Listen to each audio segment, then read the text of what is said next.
یہی پاکستان کی تعمیر و ترقی کی ضامن بنے گی، اور پڑھی لکھی ماں جو ہے، ایک ہنرمند ماں، ایک معاشی محاذ پہ مصروف عمل، ہماری سوشو کلچرل ریلیجیس ویلیوز کی آئینہ دار ماں جو ہے، وہی پاکستان کی اس وقت ترقی اور خوشحالی کی حقیقی طور پہ ضامن ہے، اور ہمیں فخر ہے ان پہ۔ لہٰذا جہاں ہم خواتین کو بااختیار بنانے اور مردوں کے شانہ بشانہ انہیں مواقع فراہم کر رہے ہیں، وہیں عثمان بزدار صاحب کی قیادت میں حکومت پاکستان کی مدد سے پنجاب بھر کے دیہات کو شہروں کے برابر سہولتیں فراہم کرنا ہمارا عزم ہے، اور دیہات کو شہر سے جو سہولت جس دونوں میں تفریق کرتی ہے وہ گیس اور بجلی ہے، تو آج گیس کی مختلف اسکیموں کا افتتاح کر کے جو خواتین کا کل یوم خواتین ہے، میں اپنے حلقے کی ان خواتین سے اظہار یکجہتی کرنے جا رہی ہوں، اور خواتین کے ساتھ جڑی جو گیس کی سہولت ہے وہ ڈائریکٹلی ان کا وقت بچاتی ہے، ان کی توانائیاں بچاتی ہے، ان کے وسائل بچاتی ہے، اور ان کو بر وقت جو ہے ایک ایسی سہولت جو ان کے زندگی میں بہتری لانے کا موجب اور باعث بنتی ہے، وہ سوئی گیس ہے۔ اور انشاءاللہ وہ خواتین جو دیہات میں بستی ہیں، پاکستان بھر میں جہاں جہاں بھی میری آواز سن رہی ہیں، وزیر اعظم پاکستان ان خواتین کی بہتری کے لیے ہر سطح پہ اس حکومت کے جو منصوبے ہیں اس میں آپ کو اس کے فوائد آپ تک پہنچانا چاہتے ہیں۔ اب دوسرا جو اہم ترین اس پریس کانفرنس کا جز اور حصہ ہے کہ وہ پروپیگنڈا اور مسلسل سوشل میڈیا پہ پھیلائے جانے والا ایک بے بنیاد من گھڑت ایجنڈا اور بیانیہ جو نادان اپوزیشن کے ڈس انفارمیشن سیل سے جنم لے رہا ہے، اور جس کا مقصد پنجاب کے اندر افراتفری پیدا کرنا اور پنجاب کو سیاسی عدم استحکام کی طرف جھونکنا، یہ ان کی چالوں میں سے ایک چال ہے کہ جو کل پارلیمنٹ میں ان کے ساتھ ہوا، وزیر اعظم عمران خان کی قیادت میں جس طرح سے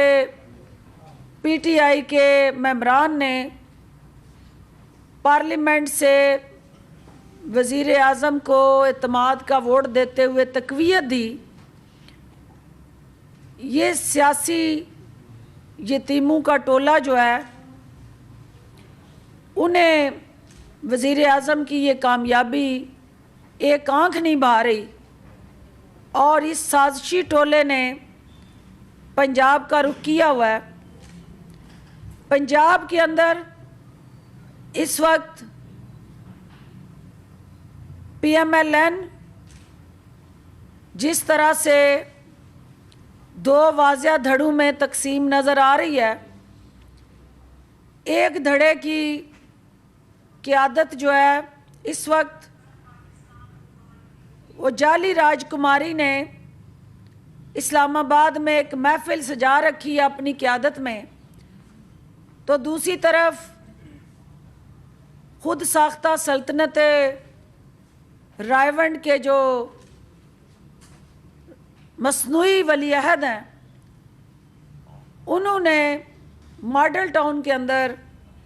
اپنی دکان سجا رکھی ہے، اور اس حالات میں ہمارے ایک سیاسی بلونگڑے کے لیے بڑا مسئلہ بن گیا ہے کہ اسے دو دھر جا کے ان پہ بیٹھک کرنی پڑ رہی ہے، اور دونوں کو علیحدہ علیحدہ اعتماد میں لینا پڑ رہا ہے، اور یہ باور کروانا پڑ رہا ہے کہ مجھے پتہ ہے کہ آپ کے پاس سیاسی قوت زیادہ ہے، اور جب وہ جعلی راجکماری کے پاس جاتے ہیں تو وہاں وہ یہ فرماتے ہیں کہ مجھے پتہ ہے کہ آپ کے پاس عددی اکثریت زیادہ ہے، تو خود وہ جو تذبذب کا شکار ہیں وہ حکومت کو کس تذبذب میں ڈالیں گے، یہ ایک سوالیہ نشان ہے۔ میں کل کا جو وزیر اعظم کا اعتماد کا ووٹ لینے کے بعد واقعہ ہوا کہ جس طرح ننگی گالیاں، بد کلامی اور بد سلوکی پی ایم ایل این کی طرف سے کی گئی، دیکھنا یہ ہے کہ جہاں پی ٹی آئی کے کارکنان کٹھے ہیں وہاں پی ایم ایل این کی لیڈرشپ ان کے سینوں پہ مونگ دلنے گئی، کس لیے گئی؟ اور جب آپ ان کے سینوں پہ مونگ دلنے کے لیے وہاں جائیں گے اور پی ٹی آئی کے کارکنان پھر آپ کے گلے میں پھولوں کے نہیں وہی ہار ڈالیں گے جس کی آپ مستحق تھے۔ لیکن یہ افسوسناک واقعہ ہے، کارکنان کو اشتعال دلانا اور پھر کارکنان کے ساتھ گتھم گتھا ہونا، یہ ہمارے سیاسی کلچر کے اندر عدم برداشت کی واضح تصویر ہے جس کی حوصلہ شکنی ہونی چاہیے، اور خاص طور پہ خواتین کے حوالے سے وہ اپوزیشن میں ہوں یا حکومتی بینچوں پہ ہماری معاشرتی روایات ہیں،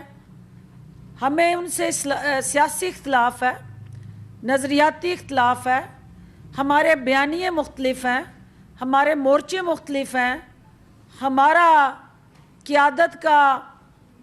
جو راستہ ہے وہ مختلف ہے، لیکن قطعاً اس کا مطلب یہ نہیں ہے کہ ہمارا کوئی بھی کارکن جو ہے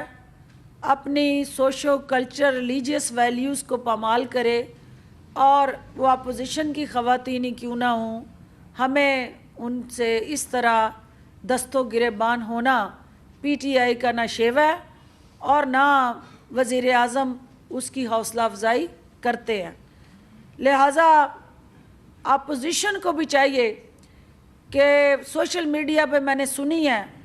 ان کے سینئر لیڈرز کی ننگی گالیاں اور ان کی اس طرح کی واہیات قسم کی گفتگو جو ان کو بھی زیب نہیں دیتی ہے، انہیں بھی اپنی اصلاح کرنی چاہیے، اور جس طرح کا سیاسی ٹیمپریچر اپوزیشن جعلی راجکماری کی قیادت میں اس کو پٹرول پھینک کے آگ لگا رہی ہے، یہ ذہن میں رکھیں کہ یہ لڑائی جھگڑے جن کو جعلی راجکماری اپنے والد اور بھائیوں کو باہر بٹھا کے قوم کے بچوں کو آپس میں دست و گریبان کرنے پہ تل گئی ہے، تو یہ کسی کے بھی فائدے کی جنگ نہیں ہے۔ معاشرہ جو ہے وہ اس طرح کی تقسیم کا متحمل نہیں ہو سکتا، اور اس جنگ کو اگر آپ گلی محلوں میں لے گئے اور اس طرح سے سیاسی اختلاف کو ذاتی اناد میں بدل دیا تو پھر یقیناً کوئی بھی معاشرہ جو ہے وہ آگے نہیں بڑھ سکتا۔ ہمیں سیاسی اختلافات کو سیاست کی جگہ رکھ کے اپنے اپنے نظریے پہ کھڑے رہ کے اپنے مخالفین کو بھی برداشت کرنا ہے، اور یہی توقع ہم کرتے ہیں کہ اپوزیشن بھی جو پی ٹی آئی کے چاہنے والے ہیں ان کے جذبات کا بھی احترام کرے گی۔ دوسری بات جو یہاں آپ نے سنا اور دیکھا